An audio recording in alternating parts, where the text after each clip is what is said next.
बिल्कुल बिल्कुल शोएब जी, यहाँ पर क्लियरली आप इसको कॉन्स्पिरेसी बता रहे हैं। प्रदीप जी, आपके पास में आऊंगी। आप कितना इत्तेफाक शोएब जी की बात से रख पा रहे हैं? यहाँ पर सेवन सिस्टर्स का जिक्र क्यों हुआ, ये बेहद बड़ा सवाल।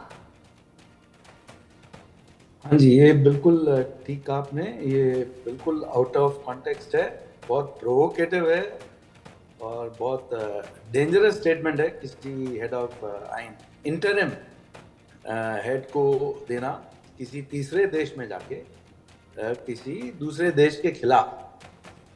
तो भारत को इसके खिलाफ डिमार्च भी करना पड़ेगा बहुत स्ट्रांगली। ढाका में भी हमारे हाई कमिश्नर को जाके उनके जो फॉरेन मिनिस्ट्री, फॉरेन सेक्रेटरी को, फॉरेन मिनिस्टर को डिमार्च देना पड़ेगा, जो समन करना पड़ेगा वहाँ पर, जैसे शुएब ने कहा, जो उनका हाई कमिश्नर है दिल्ली में। बट ये केवल एक मैनिफेस्टेशन है यूनेस का जो नेफेरियस गेम प्लान है, जो डिज़ाइंस हैं, जो काफ़ी दिनों से नज़र आ रहे हैं। जो ISI को बुलाया उन्होंने, तो अमेरिका के बल बूते पे खड़ा किया गया यूनुस, आज उसको पर लग गए हैं, पंख लग गए हैं, क्योंकि वो देख रहा है कि अमेरिका से उसको पूरा सपोर्ट अगर नहीं मिलेगा तो दूसरे कौन से देश हैं ऐसे जो उसको सपोर्ट कर सकेंगे। उसमें पाकिस्तान का ISI है और चीन है। तो ये दोनों को जाके अब लालच दे रहा है कि आप आइए, बांग्लादेश में भी आइए, अपने यहाँ पर सारे कार्य शुरू कीजिए, जो भी आपने करना है, और हम आपको पूरा सपोर्ट करेंगे। तो ये अपनी लाइफ बढ़ाने की कोशिश कर रहा है कि अगर अमेरिका ने इसको थोड़ा सा अनस्टेबल कर दिया तो ये बाकी दो देशों पे फिर निर्भर हो जाएगा। तो भारत को ये देखना है कि हमारे इंटरेस्ट में आगे कैसे बढ़ना है। हमको एक तो डायरेक्टली बांग्लादेश के साथ जो भी स्टेप्स उठाने हैं वो तुरंत लेने पड़ेंगे। चिकन्स नेक को और भी स्ट्रेंथन करना पड़ेगा। उसके आसपास के एरियाज को भी हमको ठीक से नज़रअंदाज में रखना पड़ेगा कि उनको कैसे हम कंट्रोल में ला सकेंगे अगर कुछ वहाँ पर प्रॉब्लम हुई। दूसरा, हमको अमेरिका के साथ मिलके इसका सॉल्यूशन निकालना पड़ेगा कि वहाँ पर इलेक्शंस हों और फ्री एंड फेयर इलेक्शंस हों, इम्पार्शियल ऑब्जर्वर्स हों, ताकि ये जल्दी से जल्दी अपने यहाँ सीट से हटे और इलेक्टेड डेमोक्रेटिक गवर्नमेंट वहाँ पर आए, जिसके साथ भारत फिर आगे अपना रिलेशन बढ़ा सके। तो ये सारे मुद्दे हमको उठाने हैं, क्योंकि बांग्लादेश को नहीं, अगर ये नहीं बचाएंगे हम इस समय पे, तो वो बहुत डेंजरस कोर्स पे जा रहा है और उसका जो फ्यूचर है बहुत ही ब्लीक होते जा रहा है। और पाकिस्तान जैसे बनते जा रहा है तो वो फेल्ड स्टेट भी हो जाएगा और पाकिस्तान के साथ मिलके वो भी डूब जाएगा। बिल्कुल तो इसके लिए भारत के लिए बहुत ही जरूरी है इस समय पे स्टेप्स लेने के लिए। Thank you. बिल्कुल, यहाँ स्टेप लेने बेहद जरूरी है। सुधाकर जी, मैं आपके पास आऊंगी। जिस तरीके से यूनुस की मंशा तो यहाँ पर साफ तौर पर समझ आ ही रही है, कॉन्स्पिरेसी जो है वो करना चाह रहे हैं, लेकिन क्या वो सपोर्ट देने की अभी हालत में है? जिस तरीके से बांग्लादेश में हालात बने हुए हैं, अपने बांग्लादेश के पास खुद इतने मुद्दे हैं, उसके बावजूद उनके बारे में बात ना करके, फंडिंग ना मांगकर, आपसी संबंध ना सुधार कर यहाँ पर सेवन सिस्टर्स की बात की जा रही है। साथ ही चीन की विस्तारवादी नीति से भी हम लोग वाकिफ ही हैं। ऐसे में क्या ये दोनों मिलकर कोई स्ट्रैटेजी अपनाने की कोशिश कर रहे हैं यहाँ पर? क्या भारत को इससे चिंता करने की भी जरूरत है? देखिए हर्षा मैडम बहुत अच्छा सवाल पूछ रहे हैं। नमस्कार, आपने मुझे आपके शो के लिए इनवाइट किया।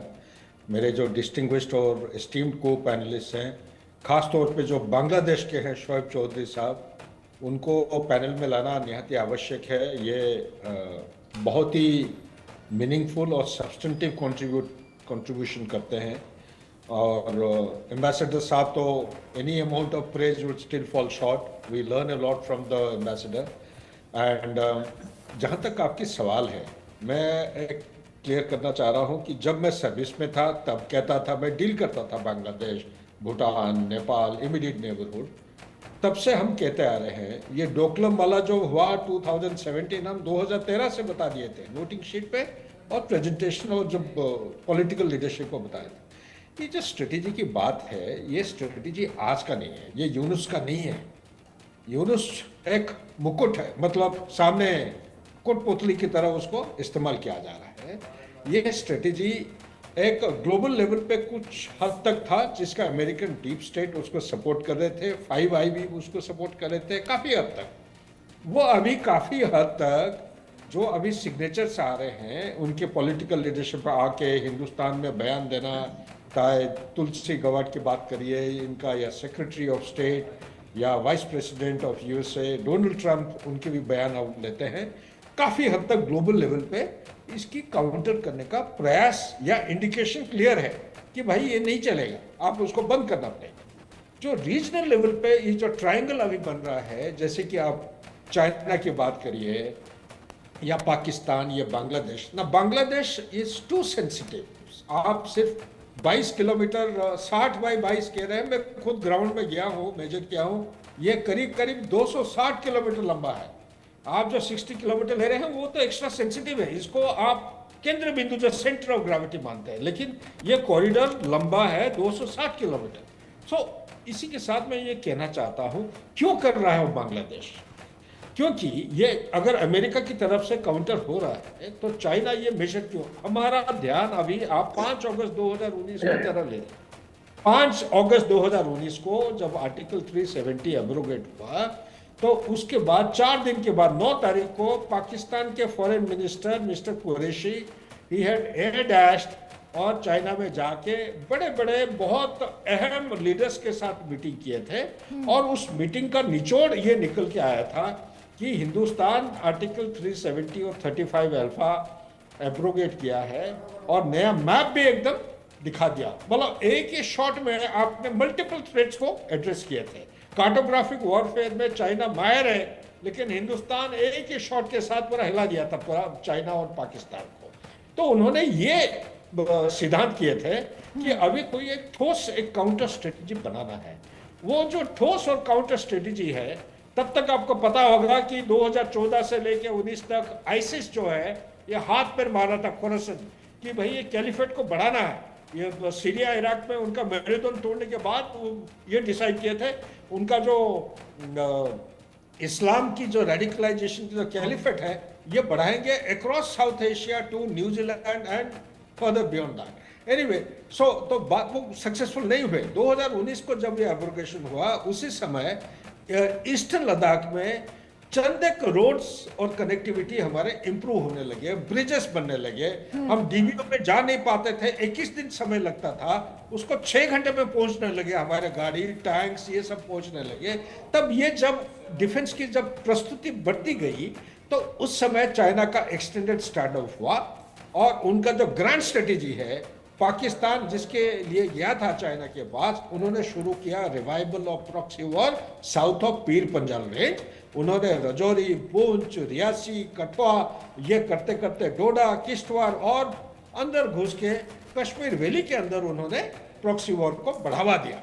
तो इसी के साथ बांग्लादेश का भी शुरुआत है 5 अगस्त 2024 को। ये शुरुआत क्यों है? इसलिए है क्योंकि म्यांमार का कहानी अगर आप देखेंगे, म्यांमार के थ्रू उनका सीमेक जाता है। सीमेक एक लाइफ लाइन है। सीमेक के ऊपर उन्होंने काफी पैसा खर्चा किया, $6-7 बिलियन।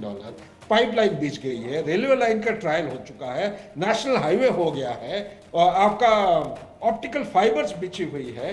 कार्गो जो है सिंगापुर से लेके वो थाईलैंड के साथ वो ऊपर तक मल्टी मॉडल ट्रांसपोर्टेशन मीन्स से यूनान प्रोविंस तक पहुंच चुका है।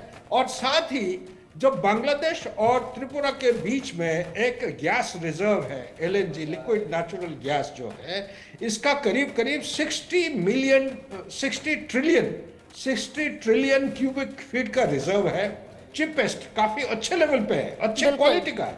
चाइना इसके ऊपर नजर डाल रखा है, इसको यहाँ से हार्वेस्ट करके वो पाइपलाइन बिछा रहे हैं, जो कि आपका अराकन आर्मी के साथ जो है रखाइने प्रोविंस, उसके बाद चीन प्रोविंस, उसके बाद ऊपर जाता है काचिन प्रोविंस होके वो यूनान प्रोविंस तक एक पाइपलाइन बीच रही है। इसके थ्रू वो उसको ट्रांसपोर्ट करना चाहते हैं। साथ ही म्यांमार में देखा गया है 2006 और 11 के बीच में, आपको याद होगा कि 1988 को प्रो डेमोक्रेसी मूवमेंट जब हुआ था काफी सारे बर्मीज पॉपुलेशन इनके ऊपर अटैक किया था। कौन? बर्मीज बिल्कुल army Sudhakar ji, all in all यहाँ पर जिस तरीके से पाक से दोस्ती की गई है, बांग्लादेश को आईएसआई बुलाया है और ऐसे में अब चिकन नेक का जिक्र यहाँ पर नेगेटिव कॉन्टेक्स्ट में किया है, ये साफ देखा जा सकता है कि यहाँ पर ये जो बांग्लादेश है उसकी खिलाफत भारत को लेकर कितनी ज्यादा है। बहुत शुक्रिया आप तीनों का ही हमारे साथ जुड़ने के लिए, अपने अपने इंसाइट्स हमारे साथ शेयर कर